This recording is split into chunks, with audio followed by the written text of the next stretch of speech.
안녕하세요. H채널의 한창훈입니다. 반갑습니다. 2019년 3월 18일 비트코인 및 암호화폐 Q&A 시간을 시작하도록 하겠습니다. 먼저 댓글로 좋은 의견과 질문 정보 공유해주신 분들에게 감사 말씀 드리고 그럼 바로 이제 시작을 해보도록 할게요. 먼저 피터 승주님이 써주셨어요. 신용팽창 정말 무섭네요. 예, 이렇게 써주셨고, 지금, 지난번에 제가 그 MMT, 현대화폐이론 관련된 이제 얘기를 드렸고, 그 부분에서 이제 여러분들이 의견 주셔서, 제가 다시 한번 정리해서 말씀을 이따 드리도록 하겠습니다. 댓글들 읽어보면서요. 그리고 이제 BTW 저스틴 님이 써주셨어요. 후오비 토큰 차트 좀 봐주실 수 있을까요? 그래서, 후오비 보니까, 일단, 차트 모양은 굉장히 좋아졌습니다. 지금, 그 바이낸스 BNB 이렇게, 상승하면서 후오비도 같이 덩달아서 같이 이제 좋아지고 있는데, 일단은 아직 그 순위 자체가 시총에서 이제 50이 바깥에 있기 때문에 조금 더 순위가 올라오면 그때 한번 제가 말씀드리도록 하겠습니다. 일단 현재 차트 모양은 그냥 좋다는 것만 말씀드리고 넘어가도록 할게요. 네, 그리고 다음으로 장준영님이 써주셨어요. 지금 장준영님이 여기 지금 JTV라고 아마 아시는 분들 많이 계실 거예요. 그 경제 관련 이제 유튜버시고 저도 이제 구독해놓고 이제 많이 보고 있습니다. 많이 보고 있고 이분 이제 링크를 걸어주셨는데 여기 미국 경제 침체 시 제로금리 인하 후 무제한 양적 완화 내용이다. 돈을 막 찍어 쓰자는 구체적인 내용이 있다. 그래서 JTV님도 관련된 그 MMT 관련된 이야기를 해줬습니다. 이 영상에서. 그래서 혹시 안 보신 분들 한번 보시면 도움이 될 것 같아요. 그리고 다음 보도록 하겠습니다. 다음으로 정시안님이 써주셨어요. 읽어보도록 하겠습니다.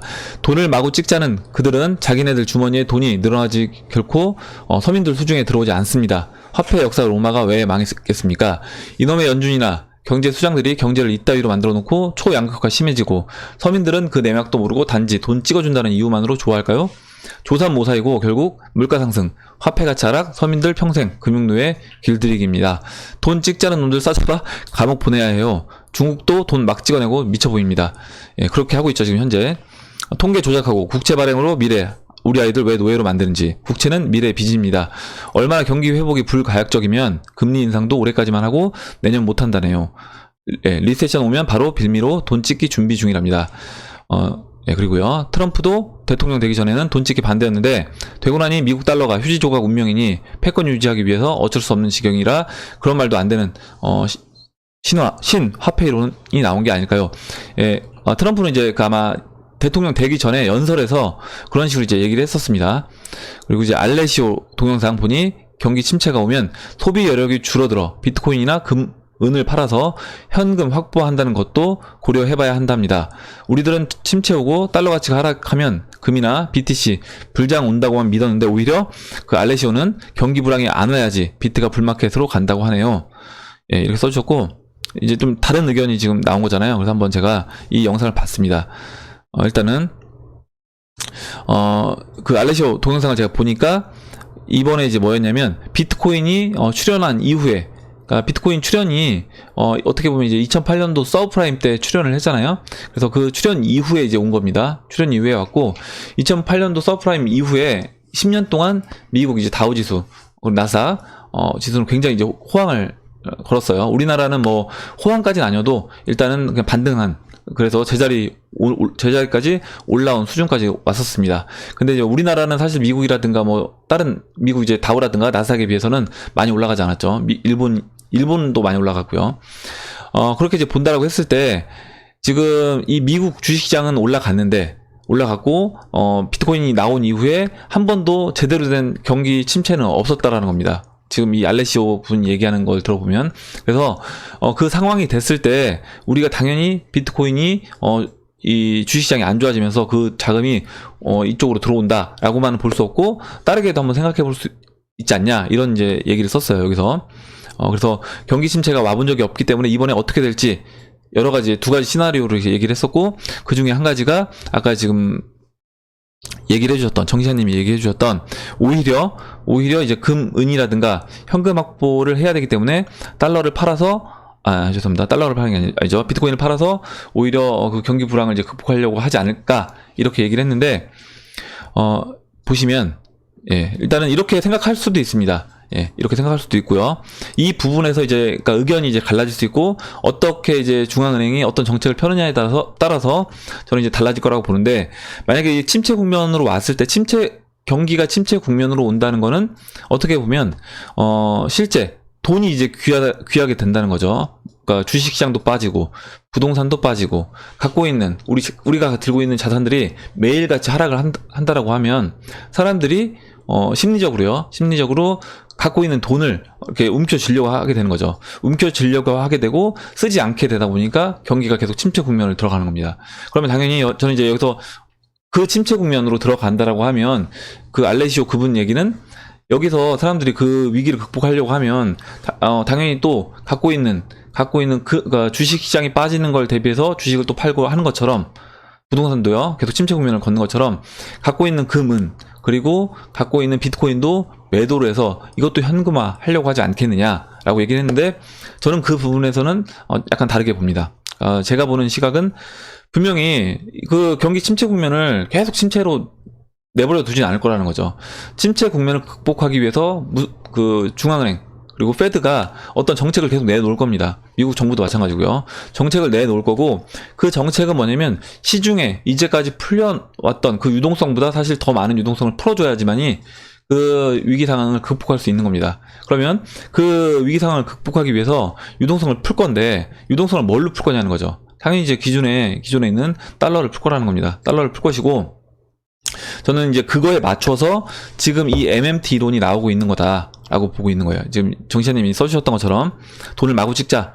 이 얘기가 그럼 왜 지금 이 얘기가 나오고 있는가라고 생각을 해봤을 때 이 얘기가 나오는 지금 타이밍인 게 이거를 이제 경기 침체 상황이 왔을 때 대중들한테 미리 어떻게 보면 약간의 어떤 대중들 그 인식에 야 이게 그렇게 나쁜 건 아니야. 돈을 막 찍는 게 그렇게 나쁜 건 아니고 이것도 하나의 이론이야.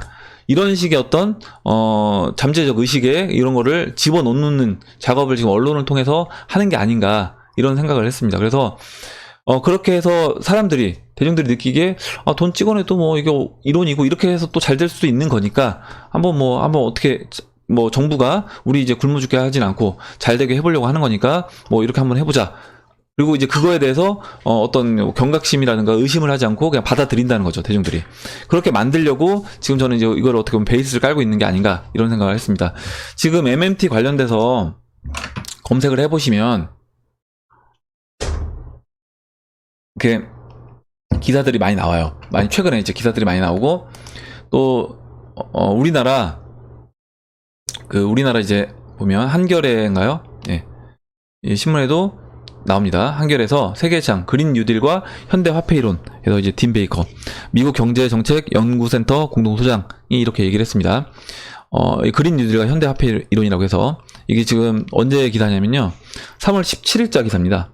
이 기사가 이 기사를 잠깐 읽어보겠습니다. 대선 주자들을 비롯한 미국 민주당 정치인들 다수가 그린 뉴딜을 열심히 지지하고 있다. 그린 뉴딜은 좋은 일자리를 만들고 교육의 질을 개선하고 불평등을 줄이는 동시에 온실가스 배출도 줄인다는 야심찬 계획이다. 그러니까 어떻게 보면 약간 뉴딜에 그 옛날에 29년도 보면 이 뉴딜 정책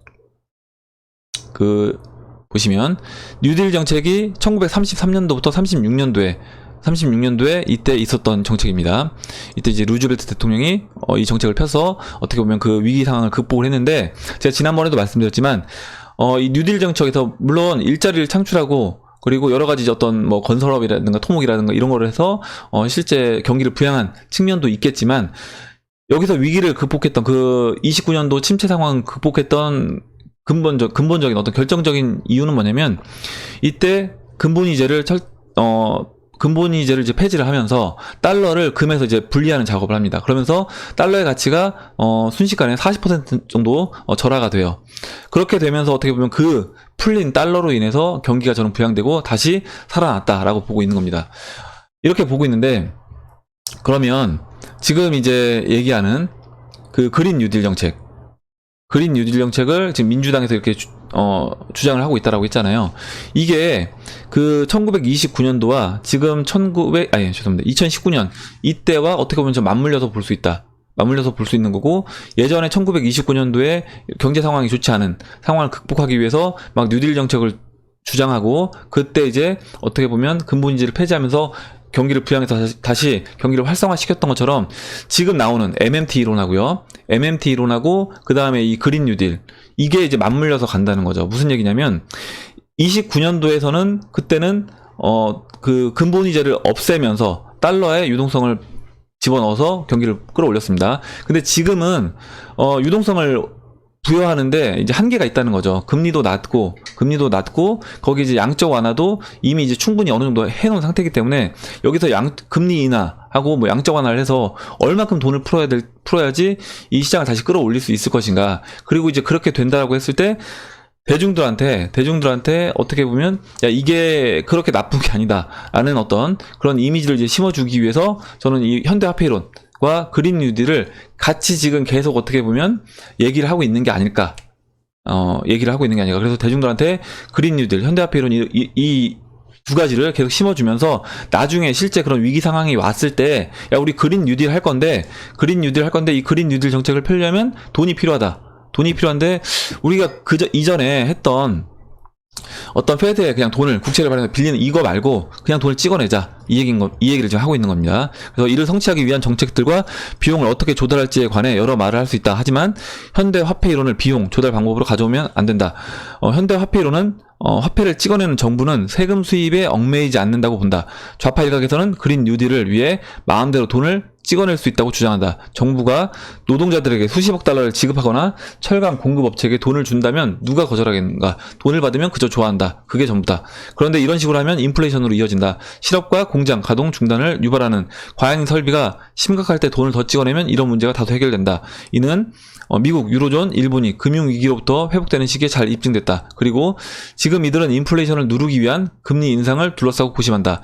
이 세 지역에서 막대한 화폐 발행은 인플레이션에 기껏해야 완만한 영향을 끼쳤다. 인플레이션이 고삐가 풀릴 것이라는 보수적 경제학자들의 예측은 완전히 빗나갔다. 이렇게 얘기를 했는데 이거는 어떻게 보면 이제 엔화라든가 미국의 달러화는 기축통화이기 때문에 얘네들이 이제 돈을 푼 거는 그 나머지 국가들이 그 인플레이션을 n분의 1로 해서 나눠 갖는 겁니다. 나눠 갖는 거고 여기에서 이제 약화되어 있는 나라들이 그 인플레이션을 먼저 겪는 거예요. 굉장히 심한 나라들이. 그러니까 인플레이션을 그 수출한다고 표현하잖아요. 그 뭐였죠? 다큐멘터리, 돈에 대한 다큐멘터리, 비트코인 투자하신 분들 많이 보셨을 텐데 거기 보면 그 미국은 달러로 인해서 인플레이션을 수출한다라고 얘기를 합니다. 그래서 지금 이렇게 됐을 때 지금 뭐 보수적 경제학자들이 예측이 빗나갔다라고 했는데 이거는 빗나간 게 아니라 그렇게 지금 그냥 아무 문제가 없는 것처럼 보이는 것 뿐인 거다라고 저는 보고 있는 겁니다. 그래서 실제로 그냥 돈을 찍었을 때는 그냥 이 현대화폐 이론대로 돈을 찍었을 때는 저는 분명히 이제 문제가 될 것이고 그 문제가 되는 부분을 약간 그 대중들한테 국민들한테 별로 이제 문제가 되지 않는 것처럼 보여주게 하기 위해서 계속 이런 기사들을 지금 최근에 갑자기 많이 이렇게 내놓는 게 아닌가라고 생각을 했습니다. 연결해서 이제 생각해 봤을 때요. 예. 그래서 예, 일단 제가 이제 쓴 내용은 나머지를 읽어보면 물론 저는 이제 경기 침체가 오게 되면 이를 극복하기 위해서 금리 인하와 양적 완화를 할 것이고 이 상황에서 이제 풀린 달러로 인해 돈의 가치가 하락하면서 본격적인 암호화폐가 이제 가치가 이전될 거다라고 보고 있는데 이 상황에서 어떻게 보면 약간 그 돈을 풀어내는 거에 명분을 세우기 위해서 지금 MMT 이론을 얘기하고 있고요. 거기에 또 맞춰서 1929년도 경제 대공황 때 있었던 그 뉴딜 정책에다가 그린이라는 앞에 단어를 하나 더 붙여서 그린 뉴딜 정책을 지금 계속 얘기를 하고 있는 거다라고 보고 있고 그렇게 됐을 때는 실제로 저는 이제 암호화폐로 돈이 이제 몰릴 수밖에 없다. 왜냐면 대중들이 이제 처음에는 당연히 이제 정부에서 그렇게 얘기를 하는 부분에 대해서 의심 없이 받아들일 수 있습니다. 받아들이는데 지금 잠시만요. 베네수엘라를 보면 딱 좋을 것 같아요. 베네수엘라를 보면 베네수엘라의 그 볼리바르가 돈이 어떻게 움직였는지를 보면 그리고 베네수엘라의 그 경제학자가 자기는 베네수엘라에 있는 돈 대신 돈이 들어오면 항상 뭐든지 그 돈을 암호화폐로 바꾼다라고 얘기를 했습니다.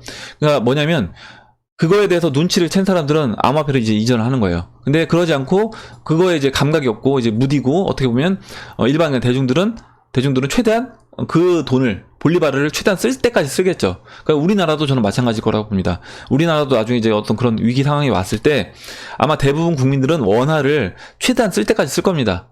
내가 이거에 대해서 계속 내 돈이 계속 인플레이션으로 인해서 가치가 계속 급속도로 떨어지고 있는 거를 그러니까 느끼곤 있지만 이거에 대해서 확실하게 딱 깨닫지 못하게 되면 이걸 가지고 돈을 받은 돈을 뭐 단순하게 어떤 실물 자산 이걸 바꾸는 게 아니라 이거에 대해서 굉장히 마지막까지 버티다가 갈 거라는 거죠.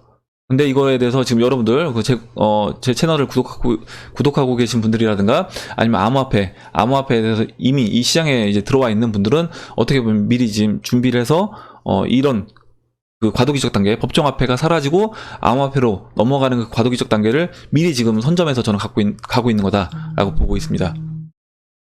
잠시만요. 전화가 와서. 예.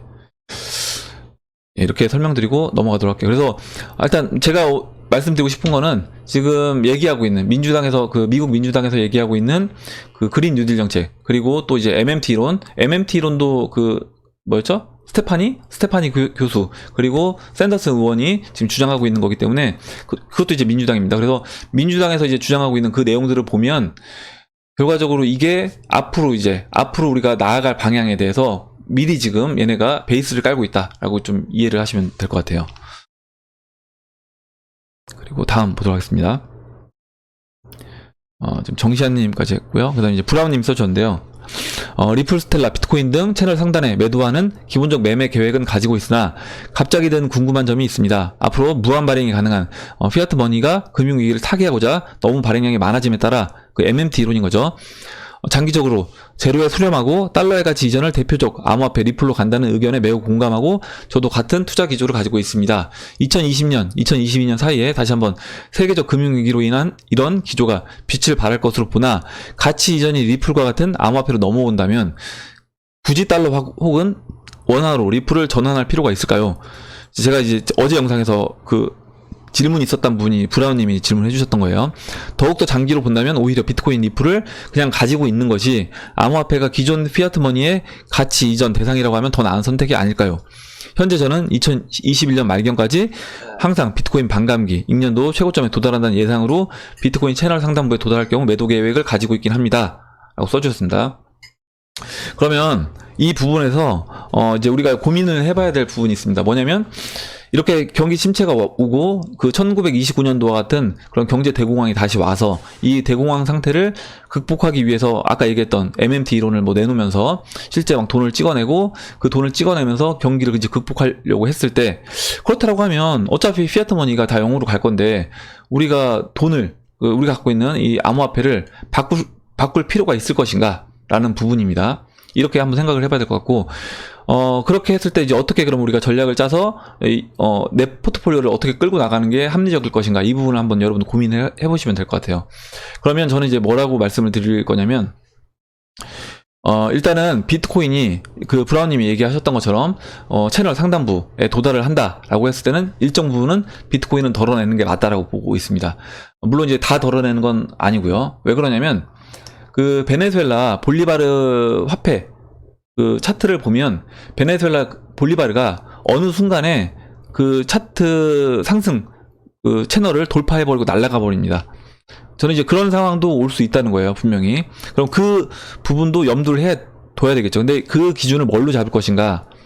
그리고 그렇게 된다고 하면 우리가 이 부분에서 어떤 선택을 해야 될 것인가라는 부분을 한번 여러분들도 한번 생각을 해보신다라고 하면 이렇게 이제 보면 될 것 같습니다. 뭐냐면 그 미국 중앙은행, 그러니까 페드에서 만약에 페드에서 물론 대놓고 우리가 돈을 찍어내겠다 이렇게 얘기를 안 할 겁니다. 그리고 우리나라 한국은행도 마찬가지고요.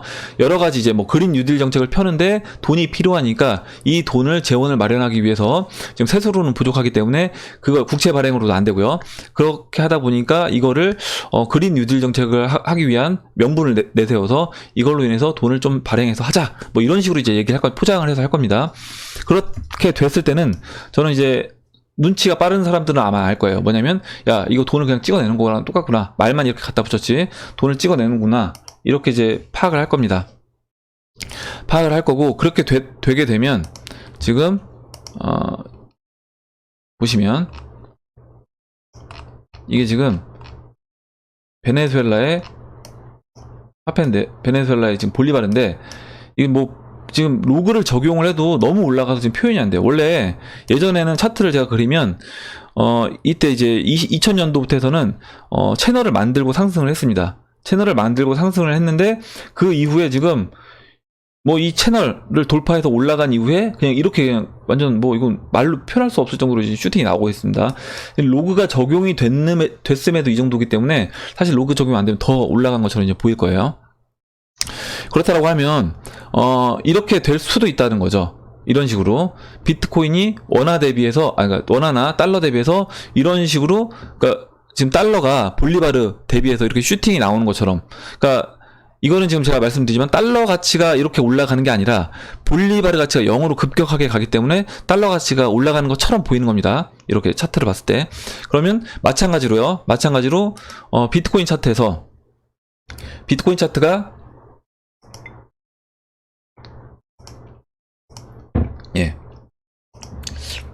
비트코인 차트도 지금 이런 식으로 이제 채널을 그리면서 가고 있는데,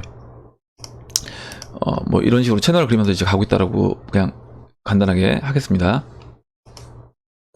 이렇게 채널을 그리면서 상승을 하고 있는데요. 그런데 여기서 그러면 아까 이제 얘기했던 것처럼 이거는 뭐냐면 달러 대 비트코인이잖아요. 달러 대 비트코인이고, 아까 볼리바르가 0원으로 수렴될 때 그 달러가 슈팅이 나왔던 것처럼 비트코인도 그게 가능하지 않겠냐, 그 부분인 겁니다.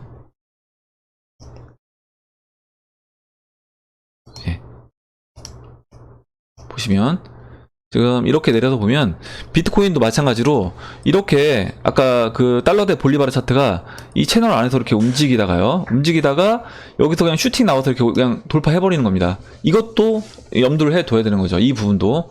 만약에 이 부분까지 우리가 생각을 한다라고 하면, 이렇게 생각한다라고 하면 당연히 이 채널 상단부에 왔을 때 채널 상단부를 비트코인이 터치를 한다고 하더라도, 예를 들어서 지금 우리가 예상하는 뭐 그림은 지금 2015년도에서 이렇게 상승했던 그런 그림이잖아요. 그러면 이런 식으로 채널 상단부를 터치한다라고 볼 수 있는 겁니다.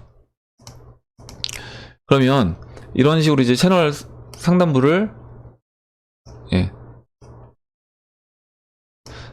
터치해서 갔을 때 이때 어떻게 해야 될 것인가? 이때 제가 보는 그런 방법은 뭐냐면 이겁니다. 여기서 여러분들이 갖고 있는 그 비트코인을 전량 매도하시면 안 되는 거죠. 여기서 채널 상단부가 왔을 때 특히 이제 뭘 우리가 봐야 되냐면 중앙은행이 어떤 정책을 펴는지를 봐야 됩니다. 아까 얘기한 것처럼 중앙은행이 뭐 그린 뉴딜 이런 식으로 미국 페드에서 이런 식으로 미국 정부에서 얘기를 하면서 돈을 풀어내겠다.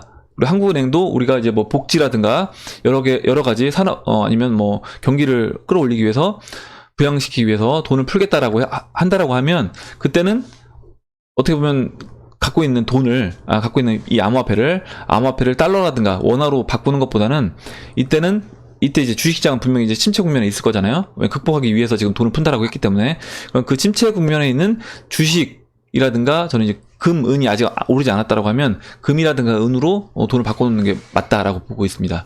그렇게 보고 있고, 거기서 일정 부분 이 암호화폐는 계속 홀딩을 해야 된다라고 보고 있어요. 최소 비중에 만약에 채널 상단부에 도달한다고 하더라도 이제 많게는 한 50%, 좀 적게는 30%, 최소 30% 정도는 암호화폐를, 내가 예전에 처음에 100을 갖고 있었다라고 하면 암호화폐를 100에서 30% 정도의 암호화폐는 끝까지 매도하지 않고 홀딩해서 가져가는 전략이 맞지 않나 라고 생각합니다. 이건 이제 여러분들이 각자 판단해서 그 비중을 정하시면 될 것 같아요.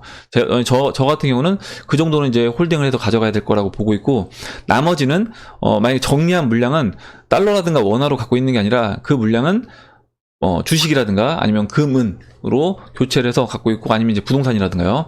그래서 이제 주식시장이 분명히 그 상태에서 이제 경제 대공황이 왔을 때 주식이 이제 침체 국면을 겪잖아요. 그래서 침체에 있는 주가가 굉장히 빠져 있을 텐데, 그 빠져 있는 주식 시장을 그때 돈으로 산다라고 하면, 지금 베네수엘라라든가 뭐 이란이라든가 뭐 이란 빼고요, 아르헨티나 같은 나라들 보면 돈이 많이 풀렸음에도 불구하고 주식 시장은 날아갑니다. 그러면 마찬가지로 그 당시에 우리나라라든가 미국에서 그렇게 한다고 하더라도 마찬가지로 주식시장이 올라갈 것이기 때문에 실제 현금, 달러라든가 원화보다는 주식이 저는 낫겠다라고 생각을 합니다. 그래서 포트폴리오 비중을 그런 식으로 이제 조정을 하면 될 것 같아요. 말이 길어졌는데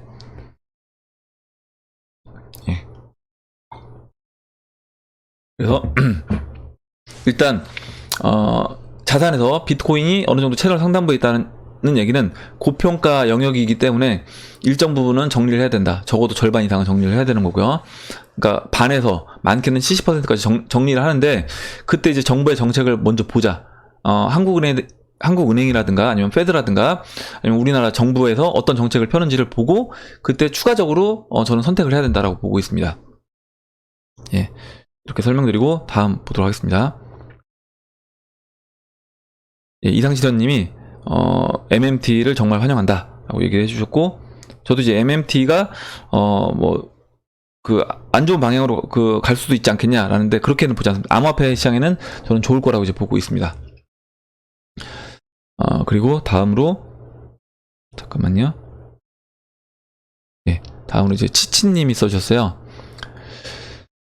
예, 8,000명 돌파 진심으로 축하드립니다. 예, 너무 궁금한 게 있어 하나 여쭙습니다. 제가 매매 시 차트보다는 수급과 호가창을 많이 보는 편입니다. 그런데 차트 분석도 중요한 의미가 있고 확률을 높여준다는 것을 알게 되었습니다. 제가 궁금한 것은 추세선을 긋는 방법입니다. 그 중에서 특히 저점 지지 추세선을 긋는 방법입니다. 예를 들어 A 시점부터 추세선을 긋기 시작한다면 A점은 계속해서 고정이고, 저점이 점점 높아질 때마다 시작점 A점과 새로운 저점을 계속 연결하면 되는 것인지요. 그래서 차트 설명을 차트 추세선 그리는 방법에 대해서 이제 물어보셨는데, 일단은 제가 이제 말씀을 이게 노하우라고 얘기할 건 없고요. 많이 저는 해봐야 되고, 그 HTS에서 이제 증권사별로 HTS에서 적용되는지 모르겠는데, 그 자동 추세 라인을 설정하는 그런 게 있습니다. 그 툴이 있어요. 그러면 자동 추세 라인을 설정하는 툴을 적용을 해보시면 여러 가지 추세 라인이 그려져요. 그러면 그 추세 라인들을 보시면 이렇게 추세 라인이 적용이 되는구나 라고 이제 그려볼 수 있습니다. 그래서 그런 추세 라인을, 아니면 그게 아니라고 하면 기존에 다른 이제 그 기술적 트레이딩 하시는 분들이 그 추세선 그린 거를 계속 보시면 어떤 식으로 추세선을 그리는지를 보실 수가 있을 겁니다. 그 보시는 걸로 끝나면 안 되고, 보신 이후에 직접 계속 그려 보셔야 돼요. 그거 그린 거에서 계속 그려 보시게 되면 거기서 이제 그 차트에서 패턴이 보이게 됩니다. 패턴이 보이게 되고, 그 패턴과 함께 추세 라인도 보일 거고요. 저항이라든가 지지 라인도 이제 보이게 되고, 그렇게 되면 그때는 이제 아마 다른 추세 라인을 다른 어떤 트레이더가 그린 걸 보지 않더라도 그냥 차트만 딱 펼쳐놔도 어느 정도 그런 추세라든가 지지 저항 이런 것들이 패턴이 그 눈에 이제 익히게 들어오게 될 겁니다. 그때 이제 그려보시고, 다른 좀 트레이딩 오래 하신 분들이 그린 것과 그 치치님이 그린 거를 이제 비교해서 보시고, 이 사람은 예를 들어 같은 종목 삼성전자라든가 비트코인이라고 한다라고 하면 비트코인 추세 라인을 지금 이렇게 그렸는데 나는 이 사람 걸 보기 전에 내가 이렇게 그렸다라고 하면 그걸 비교해서 이제 어떤 식으로 이제 조율을 해서 나가시면 될 것 같아요. 예, 이렇게 하시면 될 것 같고, 방법은 그러니까 많이 해보시는 것밖에 없고 많이 차트를 보시는 게 가장 좋은 방법이다라고 말씀을 드리겠습니다.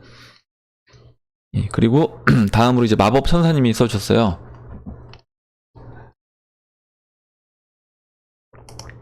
예. 미국 정부가 달러를 찍어내는 페드에게 달러로 빚을 갚는다는 건가요? 예, 달러를 찍는 거는 미국 정부가 아닙니다. 미국 정부가 아니고, 미국 정부는 페드한테 어떻게 보면 국채를 발행해서 이자를 주고 돈을 빌려오는 개념이기 때문에 그 이자 비용이 현재 이제 미국 정부의 이제 수입보다 크기 때문에 갚을 수 없는 상황이 된 거고요. 거기에서 아까 이제 그 기사에서 말씀했던 것처럼 그린 뉴딜 정책을 펴는데 정부의 이제 세수로 부족하고 계속 빚이 늘어나다 보니까, 그리고 돈은 더 필요하고요. 차라리 그러면 돈을 그냥 빚 갚는 거 이런 거 필요 없이 그냥 돈을 받아와서 하면 안 되겠냐 이렇게 얘기를 한 거고, 지난번에 파월 의장은 그거는 절대 안 된다 이렇게 얘기를 한 겁니다. 예, 이렇게 이제 말씀드리면 될 것 같아요. 다음 보도록 하겠습니다. 다음으로 박선주님이 써주셨어요. 박선주님이 지금 내일 호주로 워홀을 가는데 막상 닥치니 여러 가지로 걱정이 되네요. 비트코인처럼 1년 후 호주 달러도 상승했으면 좋겠습니다. 이렇게 얘기를 해주셨고, 제가 다음에 한번 기회가 되면 호주 달러 차트도 한번 보도록 하겠습니다. 그리고 다음으로 이제 이승준님이 써주셨어요. MMT로는 도덕적 해이의 극치로군요.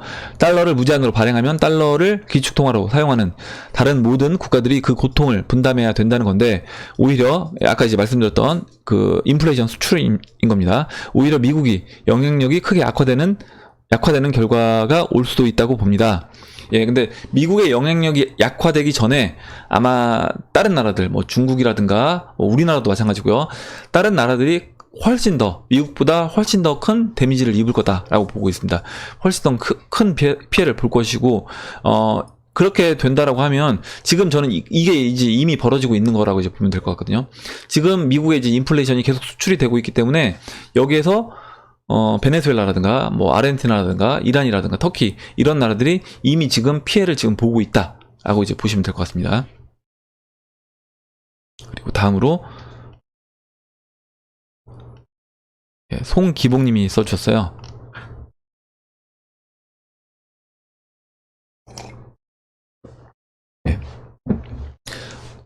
미중 무역 전쟁의 끝은 어딘가? 중국이 완전히 초토화시키는 게 미국의 목표네요. 예, 저도 그렇게 보고 있습니다. 물론 이제 미국도 당연히 피해를 받을 겁니다. 왜냐면 그 침체 국면으로 가면서 우주 기술 개발 관련 중국의 우주 기술 개발이 이미 미국을 압도하는 수준에 도달해 미국의 인공위성을 교란 또는 무력화시킬 수 있는 수준까지 진입, 미국은 패권국의 지위가 흔들릴 수 있다고 판단하고 무역 전쟁을 통해서 경제 초토화 및 우주 기술 마저도 미국이 통제하려고 하는 전쟁으로 보이네요. 그러므로 제가 얘기한 것처럼 중국 망할 때까지 위안화 약세가 미국의 추진 방향이네요. 프라자 합의는 절대 나올 수 없는 구조로 보입니다. 그런데 관세 전쟁으로 안 될 경우 마지막 카드는 유가 폭등이라고 했는데 과연 유가 폭등은 일어날 수 있는 일인지 이게 제일 궁금한 부분입니다. 이 부분을 통제하기 위해서 베네수엘라를 미국이 접수해서 원천 봉쇄할 경우 이란 금수 조치 등으로 유가가 폭등할 수 있는 것인지 아무튼 미국의 경제도 망가지겠죠. 당연히 중국도 전 더 망가질 거라고 보는 겁니다. 중국은. 한국은 수출국가 쫄망인데 어찌되었든 모든 나라가 망하는 시스템이다. 근데 이제 이게 완전 망해서 우리가 다 그냥 망해서 끝나다 이게 아니라 그 경제 대공황을 극복하고 이제 산업이 바뀌면서 다른 산업이 되고 또 이제 다른 산업도 경제가 다시 부흥했던 것처럼 저는 지금 이 시기도 이제 마찬가지로 보는 거죠. 3차 산업에서 이제 4차 산업으로 넘어가는 그 과도기적 단계에서 경제가 한번 뒤집어지고 그 뒤집어지면서 이번에 그 뒤집어지는 과정에는 그 화폐 전환도 맞물려 있다라고 보고 있는 겁니다. 그렇게 보시면 될 것 같고 근데 이제 뭐 중국은 당연히 이제 그 더 큰 데미지를 봐야 될 거라고 보고 있는 거고요. 2008년도에 그 리먼 브라더스가 이제 파산했잖아요. 미국도 데미지를 입었습니다. 그 유로존을 붕괴시키기 위한 작업을 하는 과정에서 유로존은 확실하게 이제 붕괴가 될 것이고요. 지금 붕괴로 가는 과정으로 보고 있다고 보고 그러면서 이제 미국도 당연히 데미지를 입어서 리먼 브라더스가 파산한 것처럼 이번에 이제 경제 위기 상황이 온다라고 하면 그때와 같은 어떤 또 미국의 대형 금융회사들 중에 몇 개 회사들은 파산할 수도 있다라고 보고 있습니다. 하지만 이제 그렇게 된다라고 했을 때 뭐 중국이라든가 다른 나라들은 더 심한 이제 피해를 볼 수 있다라고 보고 있는 겁니다. 예, 마지막으로 이제 해피캣님 의견을 하고 마무리하도록 하겠습니다. 영상이 좀 길어진 것 같아서 저도 어제 JTB 유튜브 건드라크의 하이웨이 투 헬에 대해 얘기하는 방송에서 MMT는 미친 짓이다 라는 얘기를 들으면서 트럼프 암호화폐 등 전체적인 판세에 대해 뭔가 오싹함을 느꼈습니다. 정말 어찌 돌아갈지 모르겠지만 일단 계속 준비는 하면서 지켜봐야겠다는 생각이 듭니다. 우리가 이제 이런 상황이 왔을 때 어떻게 대처해야 될 건지 이 부분에서 한번 얘기를 오늘 나눠봤으면 좀 좋겠어요. 그러니까 저는 이제 제가 아까 말씀드렸던 것처럼 실제 그 미국 정부에서 어떤 침체 국면을 극복하기 위해서 뭐 그린 뉴딜 정책을 꺼내면서 돈을 MMT 이론을 들먹이면서 이제 돈을 풀어내겠다라고 했을 때 우리는 어떤 선택을 하는 게 맞을지 그냥 지금 이건 앞으로 이제 돌아갈 얘기인 거고요. 이 돌아간 이런 상황이 됐을 때 단순하게 그냥 암호화폐를 끝까지 홀딩하는 게 좋을지 또 아니면 암호화폐를 일정 부분 매도해서 아까 제가 말씀드렸던 것처럼 주식시장으로 옮기는 게 좋을지 아니면 그래도 달러로 갖고 있어야 되지 않냐 뭐 여러 가지 여러분들 의견이 있을 겁니다. 이런 의견에 대해서 한번 얘기를 해줘 보시면 좋을 것 같아요. 그러니까 아까 브라운님이 궁금해 하셨던 부분 실제 비트코인이 채널 상단 부분에 도달했을 때 중앙은행이 이런 정책을 같이 맞물려서 나온다라고 하면 우리는 어떤 선택을 하는 게 좋을지 한번 오늘 영상 보신다고 하면 거기 댓글을 남겨주시면 그 부분에 대해서 같이 얘기해보는 시간을 가져보도록 하겠습니다. 예, 그럼 이상으로 2019년 3월 18일 비트코인 및 암호화폐 Q&A 시간을 마치도록 하겠습니다. 영상이 도움이 되셨다면 좋아요와 구독 버튼 그리고 알림 정 버튼을 눌러주세요. 댓글 남겨주신 분들 그리고 시청해주신 분들한테 다시 한번 감사 말씀 드립니다. 감사합니다.